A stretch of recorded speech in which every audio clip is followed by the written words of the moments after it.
എൻ്റെ പേര് അയന. ഞാൻ കോട്ടയം ജില്ലയിൽ നിന്നാണ് വരുന്നത്. ഞാനൊരു നഴ്സാണ്. ഞാൻ 4 കൊല്ലമായിട്ട് എൻ്റെ വിദേശത്തേക്ക് പോകാനുള്ള എൻ്റെ ജോലി സംബന്ധമായ കാര്യങ്ങൾക്ക് വേണ്ടിയിട്ട് ഞാൻ ട്രൈ ചെയ്തുകൊണ്ടിരിക്കുകയായിരുന്നു. പലതും എനിക്ക് കിട്ടുകയും പലത് കിട്ടിയിട്ട് നഷ്ടപ്പെടുകയും ചിലത് കിട്ടാതെ വരികയും ചെയ്യുന്നുണ്ടായിരുന്നു. അങ്ങനെ ഞാനിവിടെ 2023 സെപ്റ്റംബർ 1 തീയതി കൃപാസനത്തിൽ എൻ്റെ അമ്മയുടെ ഒരു സുഹൃത്ത് വഴി ആണ് കൃപാസനത്തെ പറ്റി അറിയുന്നത്. ഇവിടെ വന്നു, ഉടമ്പടി എടുത്ത് പോയതിന് ശേഷം ഉടമ്പടിയിലെ കാര്യങ്ങളൊന്നും കൃത്യമായി ഞാൻ പാലിക്കുന്നുണ്ടായിരുന്നില്ല. അങ്ങനെ ആദ്യമത്തെ പുതുക്കലിന് ശേഷമാണ് എൻ്റെ ഉടമ്പടി സ്ട്രോങ് ആയത്. അതുവരെ കൃത്യമായി ഒന്നും പാലിച്ചിരുന്നില്ല. ഉടമ്പടി പുതുക്കിയത് ഒക്ടോബർ മാസമാണ്. അത് കഴിഞ്ഞ് 2024 ജൂൺ 9 തീയതി ഞാൻ ആദ്യമായിട്ട് ഖത്തർ എന്ന രാജ്യത്തേക്കുള്ള എക്സാമിനായിട്ടുള്ള പ്രിപ്പറേഷൻസ് തുടങ്ങി. എക്സാമിന് 10 ഡേയ്സാണ് ക്ലാസ്. 11ാമത്തെ ദിവസമാണ് എക്സാം എഴുതുന്നത്. അതേ സമയത്ത് തന്നെ എനിക്ക് ഇൻ്റർവ്യൂവിന് കിട്ടുകയും ചെയ്തു. ഇൻ്റർവ്യൂ കിട്ടിയതിന് ശേഷമാണ് ക്രാഷ് കോഴ്സ് കൂടണമെന്ന് എൻ്റെ ഏജൻസിയിൽ നിന്ന് പറഞ്ഞത്. അങ്ങനെ ഞാൻ എൻ്റെ ഇൻ്റർവ്യൂ കഴിഞ്ഞു, ഓഫർ ലെറ്റർ സൈൻ ചെയ്തു. അങ്ങനെ നേരെ തിരുവല്ലയിലുള്ള ഓയിസ്റ്റേൺ ഇൻസ്റ്റിറ്റ്യൂഷനിലാണ് ഞാൻ പോയി ക്രാഷ് കോഴ്സ് അറ്റൻഡ് ചെയ്തത്. അതിന് അറ്റൻഡ് ചെയ്ത് 11ാമത്തെ ദിവസം എക്സാം എഴുതി എനിക്ക് കിട്ടിയുണ്ടായി ആദ്യത്തെ അറ്റംപ്റ്റിൽ തന്നെ. അതിനുശേഷം സാമ്പത്തികപരമായിട്ട് ഒരുപാട് ബുദ്ധിമുട്ടുകളായിരുന്നു. ആദ്യമേ തൊട്ടേ ഇങ്ങനെ പുറത്തേക്ക് പോകുന്നതിൻ്റെ കാര്യങ്ങളൊക്കെ വരുമ്പം പണം എനിക്ക് വലിയൊരു പ്രശ്നമായിരുന്നു. ഈ എക്സാം എഴുതി കഴിഞ്ഞിട്ടും എന്ത് ചെയ്യണം എന്നറിയാതെ ഞാനിങ്ങനെ വിഷമിച്ചിരിക്കുന്ന അവസരത്തിൽ എൻ്റെ ഒരു ഫ്രണ്ട് ഇങ്ങനെ എൻ്റെ അടുത്ത് ചോദിച്ചു, ഭയങ്കര വിഷമത്തിലാണ്, എപ്പോഴും മാതാവിനോട് പ്രാർത്ഥിക്കുകയും കണ്ണീരോടെ പ്രാർത്ഥിക്കുമായിരുന്നു. എനിക്ക് ഏത് സമയത്തും ഞാൻ എവിടെയാണെങ്കിലും എനിക്ക് എന്തെങ്കിലും ഒരു വിഷമം വന്ന ഉടനെ ഞാൻ മാതാവിൻ്റെ അമ്മയുടെ പ്രതിഷ്ഠത്തിന് സാക്ഷിയാക്കി എന്നെ മാറ്റണമേ എന്ന് ഞാൻ എപ്പോഴും പറയുമായിരുന്നു. അങ്ങനെ ഈ സുഹൃത്ത് എന്നോട് ചോദിച്ചു, എന്താണ് വിഷമം? അപ്പം ഞാൻ പറഞ്ഞു, ഇങ്ങനെ എനിക്ക് ഇത്രയും കാര്യങ്ങൾ നടന്നിരിക്കുന്നു, ബാക്കി എന്താ ചെയ്യേണ്ടതെന്ന് എനിക്കറിയില്ല. അപ്പോൾ എനിക്ക് എത്ര രൂപയാണ് വേണ്ടതെന്ന് പറഞ്ഞു. അപ്പോൾ എനിക്ക് 1.25 ലക്ഷം രൂപയായിരുന്നു ആദ്യം വേണ്ടത്. ഈ സുഹൃത്തിനോട് ഞാനെന്ന് പറഞ്ഞപ്പോൾ എന്നോട് പറഞ്ഞു, വീട്ടിൽ ചോദിച്ചിട്ട് ഞാൻ പറയാമെന്ന് പറഞ്ഞു. രാവിലെയാണ് എൻ്റെ അടുത്ത് ഈ കാര്യം പറയുന്നത്, വൈകുന്നേരം ചോദിച്ചിട്ട് പറയാമെന്ന് പറഞ്ഞു. അതുവരെ ഞാൻ നമ്മുടെ ഉടമ്പടി പ്രാർത്ഥിച്ചുകൊണ്ടിരുന്നു. വീട്ടിൽ നിന്ന് നല്ലൊരു മറുപടി വരണേ എന്ന് ഞാൻ പ്രാർത്ഥിച്ചു. വൈകുന്നേരമായിട്ടും എന്നെ അറിയിച്ചില്ല. പിറ്റേ ദിവസം രാവിലെ ആയപ്പോൾ എന്നോട് പറഞ്ഞു, ഇങ്ങനെ വീട്ടിൽ നിന്ന് പണം കൊടുക്കണ്ട എന്നാണ് പറയുന്നതെന്ന് പറഞ്ഞു. അപ്പോൾ എൻ്റെ കൂടെ ജോലി ചെയ്തിരുന്ന സുഹൃത്താണ്. അപ്പോൾ ഞാൻ പറഞ്ഞു, എൻ്റെ വീട്ടിൽ അമ്മ സംസാരിച്ചു, എന്തെങ്കിലും അന്ന് ഞങ്ങൾക്ക് എന്തെങ്കിലും സെക്യൂരിറ്റി ആയിട്ട് കൊടുക്കണോ, അങ്ങനെ എന്തെങ്കിലും ഇഷ്യൂസ് ഉണ്ടായിട്ടാണോ അവരങ്ങനെ പറയുന്നതെന്ന് ചോദിച്ചു. എന്നാൽ അതൊന്നും അല്ലായിരുന്നു, കാരണം കൊടുക്കണ്ട എന്ന് പറഞ്ഞു. എന്നിട്ടും സുഹൃത്തിനോട് പറഞ്ഞു, വിഷമിക്കരുത്, ഞാൻ വൈകുന്നേരം, അന്ന് പിറ്റേ ദിവസം രാവിലെയാണിത് പറയുന്നത്, അന്ന് വൈകുന്നേരം കൂടി നീ ഒന്ന് ക്ഷമിക്കണമെന്ന് പറഞ്ഞു. അങ്ങനെ ഞാൻ വീണ്ടും ഇതന്നെ പ്രാർത്ഥന കാശുരൂപം, ഉടമ്പടി കാശുരൂപം എപ്പോഴും ശരീരത്തിൽ അണിയുമായിരുന്നു. അത് എപ്പോഴും എന്ത് വിഷമമുണ്ടെങ്കിലും അതിലാണ് ഞാൻ അതിൽ ഇങ്ങനെ മാലയിൽ അണിഞ്ഞിട്ട് മാലയിൽ ഇങ്ങനെ പിടിച്ചിട്ടാണ് എപ്പോഴും പ്രാർത്ഥിച്ചുകൊണ്ടിരിക്കുന്നത്. വൈകുന്നേരം ആയപ്പോൾ എൻ്റെ അടുത്ത് വിളിച്ചിട്ട് പറഞ്ഞു, എൻ്റെ വീട്ടിൽ സമ്മതിച്ചു, പണം തരാമെന്ന് പറഞ്ഞു. പറഞ്ഞതിൻ്റെ പിറ്റേ ദിവസം തന്നെ എനിക്ക് ആ പണം മുഴുവനായി തന്നെ തന്നു.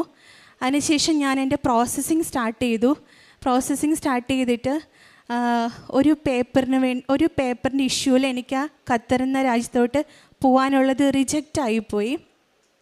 അപ്പം ഞാൻ വീണ്ടും ഇങ്ങനെ വിഷമിച്ചു, മാതാവ്, ഞാൻ എല്ലാ കാര്യങ്ങളും കറക്റ്റായിട്ട് ചെയ്യുന്നുണ്ടല്ലോ, പിന്നെ എന്തുകൊണ്ടാണ് എനിക്കിങ്ങനെ തുടരെ സംഭവിക്കുന്നത്? അപ്പം ഞാൻ വളരെ വിഷമം എന്ന് പറഞ്ഞാൽ എനിക്ക് ഉറക്കവേ ഇല്ലായിരുന്നു. 3:30 മണി വെളുപ്പിനെയൊക്കെ എണീറ്റിരുന്ന് കരയും.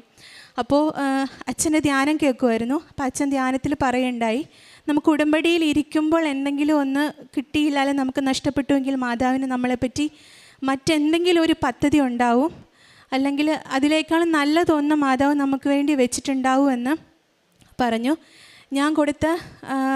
അതിനുശേഷം ഞാൻ കൊടുത്ത പണമെല്ലാം തന്നെ നഷ്ടപ്പെട്ടു, ഒന്നും തിരിച്ചു കിട്ടിയില്ല. വീണ്ടും എന്ത് ചെയ്യണമെന്നറിയാതെ ഇതേപോലെ പ്രാർത്ഥന മാത്രമായിരുന്നു അന്നത്തെ എൻ്റെ ഏക ആശ്രയം. രാവിലെ 5:30 മണിക്ക് എഴുന്നേറ്റ് പ്രാർത്ഥിക്കുന്നതല്ലാതെ എപ്പോൾ വിഷമം തോന്നിയാലും മുട്ടുകുത്തിയെന്ന് ആ പ്രാർത്ഥന ഞാൻ പ്രാർത്ഥിക്കുമായിരുന്നു, പ്രത്യക്ഷീകരണ പ്രാർത്ഥന. അത് കഴിഞ്ഞിട്ട് അടുത്ത രാജ്യം നോക്കാമെന്നുള്ള തീരുമാനത്തിൽ ഞാൻ കുവൈറ്റ് എക്സാം എഴുതാൻ പോയി. ആദ്യത്തെ 4 വർഷം മുമ്പ് സൗദി നഷ്ടപ്പെട്ടു, അത് കഴിഞ്ഞ് ഖത്തർ നഷ്ടപ്പെട്ടു. ഇനി ഇത് എൻ്റെ അവസാനത്തെ ഇതാണ്. ഞാൻ മാതാവിനോട് പറഞ്ഞ് ഇതിലെങ്കിലും എനിക്ക് മാതാവ് എന്നെ കരകയറ്റണേ എന്ന് പ്രാർത്ഥിച്ച് ഞാൻ കുവൈറ്റിൻ്റെ എക്സാം എഴുതാൻ പോയി. അതും 10 ഡേയ്സ് ക്ലാസ്സും 11 ഡേയിൽ എക്സാമും ആയിരുന്നു. അപ്പോൾ എനിക്ക് എക്സാം ഫീസ് കൊടുക്കാനായിട്ട് ഇല്ല. അപ്പം ഞാൻ സാറിൻ്റെ അടുത്ത് പറഞ്ഞു എനിക്ക് എക്സാം ഫീസ് തരാനില്ല. അപ്പോൾ സാറ് പറഞ്ഞു ക്ലാസ് അറ്റൻഡ് ചെയ്യാനുള്ള പണമില്ല, എക്സാം ഫീസ് മാത്രം ഉള്ളെന്ന് പറഞ്ഞു. സാറ് പറഞ്ഞു ക്ലാസ് അറ്റൻഡ് ചെയ്യാനുള്ള പണം തരണ്ട, എക്സാം ഫീസ് മാത്രം അടച്ചാൽ മതി. അവിടെയും മാതാവിൻ്റെ ഇടപെടലുണ്ടായി. അമ്മ എന്നെ അനുഗ്രഹിച്ചു. അതിനുശേഷം എക്സാം എഴുതി.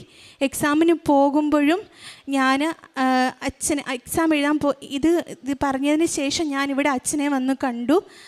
അച്ഛനെ കണ്ട് തലയിൽ കൈവച്ച് പ്രാർത്ഥിച്ചു. അച്ഛൻ എനിക്കൊരു കാശ് രൂപം തന്നു. അത് ഞാൻ എപ്പോഴും എൻ്റെ മാലയിൽ കോർത്തും അല്ലാതെ എക്സാമിന് പോയപ്പോൾ എൻ്റെ കൊന്തയിൽ നമ്മുടെ ഉടമ്പടി കാശ് രൂപം ഇടുകയും മാതാവിൻ്റെ ഒരു രൂപം കൈപ്പിടിച്ച് എൻ്റെ ബാഗിൽ പുസ്തകങ്ങൾക്ക് പകരം ഇതുപോലെ പ്രാർത്ഥനാ പുസ്തകങ്ങളും ഒക്കെയായിരുന്നു.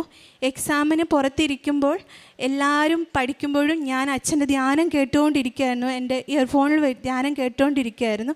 അപ്പോൾ എല്ലാവരും എന്നെ നോക്കുന്നുണ്ട്. അപ്പോൾ എൻ്റെ കയ്യിൽ കുറേ പ്രാർത്ഥന പുസ്തകങ്ങൾ, എൻ്റെ കഴുത്തിൽ അപ്പോൾ എല്ലാവരും എന്നോട് എന്നെ കളിയാക്കുന്നല്ലോ, എന്നാൽ ചെവിയിലും കൂടി നീ ഇടാനിങ്ങനെ എൻ്റെ അടുത്ത് തമാശപൂർവ്വം പറഞ്ഞു. അപ്പോൾ ഞാൻ പറഞ്ഞു, ഞാൻ തിരിച്ച് മറുപടി ഒന്നും പറഞ്ഞില്ല, കാരണം പ്രാർത്ഥനയിൽ ഇരിക്കുകയായിരുന്നല്ലോ. എന്നിട്ട് എക്സാമിന് കയറി. ആദ്യത്തെ എക്സാമിനേക്കാളും ടഫായിരുന്നു രണ്ടാമത്തെ എക്സാം. ഓരോ ക്വസ്റ്റ്യൻ കമ്പ്യൂട്ടറിൽ വരുമ്പോഴും അറിയില്ലാത്തതാണെങ്കിൽ കാശ് രൂപത്തെ ഒന്ന് പിടിച്ചിട്ട് എനിക്ക് അതാണ് ശരിയെന്ന് തോന്നുന്ന ആൻസർ ക്ലിക്ക് ചെയ്യുമ്പോഴത്തേക്കും അത് ശരിയായിരുന്നു. അങ്ങനെ നല്ല ശതമാനം മാർക്കോടെ ആ എക്സാമും ഞാൻ പാസ്സായി, ആദ്യ അറ്റൻഡിൽ തന്നെ. അത് കഴിഞ്ഞിട്ട് പണം ഇതുപോലെ തന്നെ വീണ്ടും എനിക്ക് ഇഷ്യൂ ആയി. എൻ്റെ അമ്മയും അപ്പയും എല്ലാവരുടെ അടുത്തും പോയി ഇതുപോലെ മോക്ക് പോകാനാണ്, പൈസ തരുമോ എന്ന് ചോദിച്ച് കുറേ പേരുടെ അടുത്തൊക്കെ പോയി ചോദിച്ചു. അങ്ങനെ അത്ഭുതമെന്നോ എന്താണ് എനിക്ക് പറയേണ്ടതെന്നറിയില്ല. കുറേ വർഷം മുമ്പ് ഞാൻ ശ്രമിച്ചപ്പോൾ പോലും നടക്കാത്ത കാര്യങ്ങൾ ഈ കൃപാസനത്തിൽ വന്നതിന് ശേഷം പോയി ചോദിച്ച എല്ലാവരും തന്നെ പൈസ തരികയും കഴുത്തിൽ കിടക്കുന്ന മാല അപ്പം തന്നെ എൻ്റെ അപ്പായുടെ കയ്യിൽ ഊരി കൊടുത്തിട്ട് മോക്ക് വേണ്ടിയിട്ടുള്ള കാര്യങ്ങൾ ചെയ്യാൻ പറഞ്ഞ് എൻ്റെ അപ്പായെ പറഞ്ഞയക്കുകയായിരുന്നു. എല്ലാം മാതാവിൻ്റെ അനുഗ്രഹം പോലെ എല്ലാം എനിക്ക് വളരെ നന്നായിട്ട് തന്നെ കാര്യങ്ങൾ നടന്നു. അങ്ങനെ എൻ്റെ വിസ സ്റ്റാമ്പിങ് കഴിഞ്ഞു. എല്ലാം കഴിഞ്ഞിട്ട് ഞാൻ ഈ 14-ാം തീയതി ഈ വരുന്ന ചൊവ്വാഴ്ച രാത്രിയിൽ കുവൈറ്റിന് പോവാണ്. ഇത്രയും വർഷം ഞാൻ ശ്രമിച്ചിട്ട് നടക്കാത്ത കാര്യം ഇവിടെ വന്ന് ഉടമ്പടി എടുത്ത് എല്ലാ കാര്യങ്ങളും അത് കറക്റ്റായിട്ട് ചെയ്ത് ഇത്രയും സാമ്പത്തിക നഷ്ടത്തിനിടയിലും എനിക്ക് വീണ്ടും സാമ്പത്തികമായിട്ട് എന്നെ സഹായിച്ചു. പലരും അറിഞ്ഞു ഞാൻ പോയിട്ടില്ല, എന്തുകൊണ്ടാണ് ഇങ്ങനെ എന്നൊക്കെ ഒരുപാട് പേര് കളിയാക്കുകയും കൃപാസനത്തിൽ പോകുന്നതിനെപ്പറ്റി പറഞ്ഞ് കളിയാക്കുകയും ചെയ്തു. എൻ്റെ പള്ളിയിൽ മാത്രമല്ല പലയിടത്തും എന്നെ കൃപാസനം കൂട്ടി എന്നെ കളിയാക്കുമായിരുന്നു. അതൊക്കെ ഞാൻ ഒന്നും തന്നെ തിരിച്ചു പറയുകയൊന്നും ഉണ്ടായിരുന്നില്ല. എനിക്കെല്ലാം മാതാവ് തരുന്നുണ്ടെന്നുള്ള വിശ്വാസത്തിൽ ഞാൻ ആ ഒരു രീതിയിൽ ഞാൻ അവർക്ക് ആൻസർ കൊടുക്കാറുണ്ടായിരുന്നുള്ളൂ. പ്രേക്ഷിത പ്രവർത്തനമായിട്ട് എൻ്റെ മേഖല നേഴ്സിംഗ് ആയതുകൊണ്ട് ഞാൻ രോഗികളുടെ കൂടെ ഇരിക്കുകയും കൃപാസനത്തിലെ പത്രങ്ങൾ ഓൾറെഡി അവിടെ കൊണ്ടുപോവുകയും റൂമുകളിൽ കാണിക്കുകയൊക്കെ കൊടുക്കുന്നുണ്ടായിരുന്നു. പിന്നെ ഓരോ വിഷമങ്ങൾ എൻ്റെ സുഹൃത്തുക്കൾ പറയുമ്പോൾ കൃപാസനത്തെ പറ്റിയിട്ട് ഞാൻ അവർക്ക് അച്ഛൻ്റെ ഓരോ യൂട്യൂബിൽ വരുന്ന ഷോർട്സ് എല്ലാം അയച്ചു കൊടുത്ത്, വിവാഹ സംബന്ധമായിട്ടൊക്കെ ബുദ്ധിമുട്ടുന്ന ആളുകൾക്കൊക്കെ അയച്ചു കൊടുത്ത്, ഇങ്ങനെ എന്തെങ്കിലും പ്രശ്നം വരുമ്പോൾ കൃപാസനത്തിൽ നിങ്ങളൊന്ന് പോയി നോക്കൂ, അതിന് ശേഷം മാത്രം നിങ്ങൾ എന്നെ പറയുമെന്ന് ഞാൻ പറയുമ്പോൾ, അഭിപ്രായം പറയുമ്പോൾ ആൾക്കാരിങ്ങനെ ഓരോന്ന് പറയുമ്പോൾ ഞാൻ അവർക്ക് ഉപദേശിച്ച് കൊടുക്കുമായിരുന്നു. നിങ്ങൾ തന്നെ സ്വയം പോയി, നിങ്ങൾക്ക് മാറ്റങ്ങൾ തീർച്ചയായിട്ടും ഉണ്ടാവുമെന്ന് പറയുമായിരുന്നു. പിന്നെ പത്രം വിതരണം ചെയ്യുന്നുണ്ട്. ബസ് സ്റ്റാൻഡിലൊക്കെ ആയിട്ട് ആദ്യം പത്രം കൊടുക്കാനൊക്കെ ഭയങ്കര ഒരു മടിയൊക്കെ ആയിരുന്നു.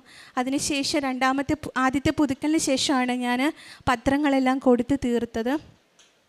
പിന്നെ ഞങ്ങളുടെ അവിടെയുള്ള ഒരു ചെറിയൊരു ആശ്രമത്തിൽ പോയി എന്നെക്കൊണ്ട് പറ്റുന്ന രീതിയിൽ ചെറിയ സഹായങ്ങളൊക്കെ ചെയ്യുമായിരുന്നു.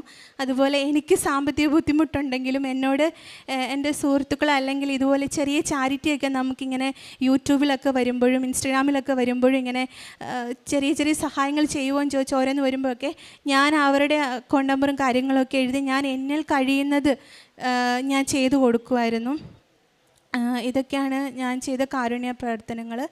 ഈ ഒരു കൃപാസനത്തിൽ, ഈ ഒരു അൾത്താരയിൽ അന്ന് ഞാൻ വരുമ്പോൾ ഞാൻ ഒരിക്കലും പ്രതീക്ഷിച്ചില്ല എനിക്ക് എൻ്റെ വർഷങ്ങളോളമുള്ള എൻ്റെ കാത്തിരിപ്പ്. ആദ്യം ഒരു രാജ്യം, രണ്ടാമത്തെ രാജ്യം, മൂന്നാമത്തെ രാജ്യത്താണ് ഇപ്പോൾ ഞാൻ. ഈ 2 രാജ്യങ്ങൾ എനിക്ക് നഷ്ടപ്പെട്ടപ്പോൾ അതിനേക്കാളും നല്ലൊരു ഓഫറാണ്, നല്ലൊരു സാലറി പാക്കേജാണ് എനിക്ക് ഈ കുവൈറ്റിൻ്റെ ഇതിൽ കിട്ടിയത്. എല്ലാം മാതാവിൻ്റെ അനുഗ്രഹമാണ്. ഇപ്പോഴും ഈ ആൾത്താരെ നിൽക്കാൻ മാതാവിനോടും ഉണ്ണീശോടും ഞാൻ ഒരുപാട് കോടാനുകൂടി നന്ദി അറിയിക്കുന്നു. മനുഷ്യൻ പദ്ധതികൾ വിഭാവനം ചെയ്യുന്നു, അന്തിമമായ തീരുമാനം കർത്താവിൻ്റേതത്രേ. സുഭാഷിതങ്ങൾ 16-ാം അധ്യായത്തിൽ തിരുവചനം അരുളി ചെയ്യുമ്പോൾ അയന ബിജു ഇന്നിവിടെ വന്ന് നിന്ന് സാക്ഷ്യപ്പെടുത്തുമ്പോൾ ഈ മകൾ തന്നെ പറഞ്ഞ വാക്കുകളെല്ലാം വളരെ വ്യക്തമാണ്. തൻ്റെ എത്രാമത്തെ കൺട്രിയിലേക്കാണ് താൻ പോകുന്നത്. 2 രാജ്യങ്ങൾ തനിക്ക് നഷ്ടപ്പെടുകയാണ്. താൻ ഒത്തിരിയേറെ പ്രതീക്ഷയോടെ ഇരുന്ന 2 രാജ്യങ്ങൾ, ഇത് 3ാമത് ഇപ്പോഴും കുവൈറ്റിലേക്ക് പോകുന്നു. 4 വർഷത്തിലേറെയായി തൻ്റെ പരിശ്രമം, തനിക്ക് പുറത്തു പോകണം. പൈസ ഇല്ലാതിരുന്ന സ്ഥലത്ത് നിന്ന് മറ്റുള്ളവർ, കൂട്ടുകാരൊക്കെ തന്നെ സഹായിച്ച് പൈസ താൻ പേ ചെയ്തതുപോലും തനിക്ക് നഷ്ടമായ അവസ്ഥ. ഇങ്ങനെയൊക്കെയുള്ള സാഹചര്യങ്ങളിലൂടെ കടന്നു പോകുന്ന ഈ മകളെ തിരുവചനം അരുളി ചെയ്തതുപോലെ അന്തിമമായ തീരുമാനം കർത്താവിൻ്റേതത്രേ. പദ്ധതികൾ നമുക്ക് ഒത്തിരിയുണ്ട്, എന്നാൽ ഇവിടെ ദൈവത്തിൻ്റെ പദ്ധതി അതാണ് പിന്നീട് ഉടമ്പടിയിലേക്ക് കടന്നു വരുമ്പോൾ ഓരോ വ്യക്തികൾക്കും അതിനോട് കൂടുതൽ എങ്ങനെയാണ് തങ്ങൾ തന്നെ താതാത്മ്യപ്പെടുക. അതുകൊണ്ട് തന്നെയല്ലേ ജെറമിയ പ്രവാചകൻ്റെ പുസ്തകം 29:11 നിന്നെക്കുറിച്ചൊരു പദ്ധതി എൻ്റെ മനസ്സിലുണ്ട്, നിൻ്റെ നാശത്തിനല്ല ക്ഷേമത്തിനുള്ള പദ്ധതി, നിനക്ക് ശുഭമായ ഭാവിയും പ്രത്യാശയും നൽകുന്ന പദ്ധതി. ഇതൊക്കെ ഇന്ന് അയന തിരിച്ചറിയുകയാണ്. തൻ്റെ ജീവിതത്തിൽ എന്തുകൊണ്ടിങ്ങനെയൊക്കെ സംഭവിച്ചു. ആരെങ്കിലുമൊക്കെ തങ്ങൾ പ്രാർത്ഥിക്കുന്നത് ഇതുവരെയും നടന്നിട്ടില്ല, എന്തുകൊണ്ടിങ്ങനെ സംഭവിക്കുന്നു എന്ന് ചിന്തിക്കുകയാണെങ്കിൽ ക്ഷമയോടെ നാം കാത്തിരിക്കുമ്പോഴാണ് കർഷകൻ വിത്ത് വിതച്ചിട്ട് കാത്തിരിക്കുന്ന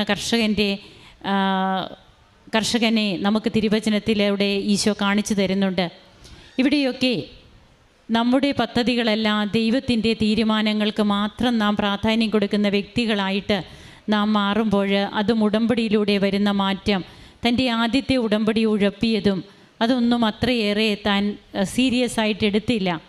നമ്മൾ സീരിയസ് ആകുമ്പോൾ ദൈവം സിൻസിയറാകും, നമ്മൾ സിൻസിയർ ആകുമ്പോൾ ദൈവം സീരിയസ് ആകും. അതാണ് ഉടമ്പടി അനുഭവം നമ്മോട് പറയുക. ഇന്ന് ഒത്തിരിയേറെ സന്തോഷത്തോടെ ഈ മകൾ ഇവിടെ നിൽക്കുന്നു.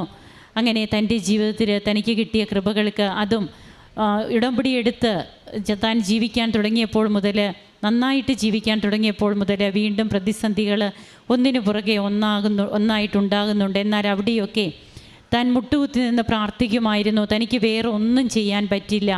ഉടമ്പടി കാശുരൂപം മുറുകെ പിടിക്കും, മുട്ടുകുത്തി നിന്ന് പ്രാർത്ഥിക്കും, അമ്മയെ ഉറക്കെ വിളിക്കും, ഈശോയോട് കരഞ്ഞ് പ്രാർത്ഥിക്കും. അതിൻ്റെ ഫലമാണ് ഇന്ന് ഇവിടെ അൾത്താരയിൽ കയറി അമ്മയുടെ പ്രത്യക്ഷീകരണത്തിൻ്റെ സാക്ഷിയാക്കി എന്നെ മാറ്റണമേ എന്ന പ്രാർത്ഥന സഫലീകൃതമായതിൻ്റെ സന്തോഷവും നന്ദിയുമാണ് ഈ മകൾ അറിയിക്കുന്നത്. നമുക്കും കരങ്ങളടിച്ച് ദൈവത്തെ ആരാധിക്കാം. ഈശോയ്ക്കും അമ്മയ്ക്കും നന്ദി പറയാം. അത്യപൂർവ ദൈവാനുഭവങ്ങൾ ഇനി നിങ്ങൾക്കും സ്വന്തം.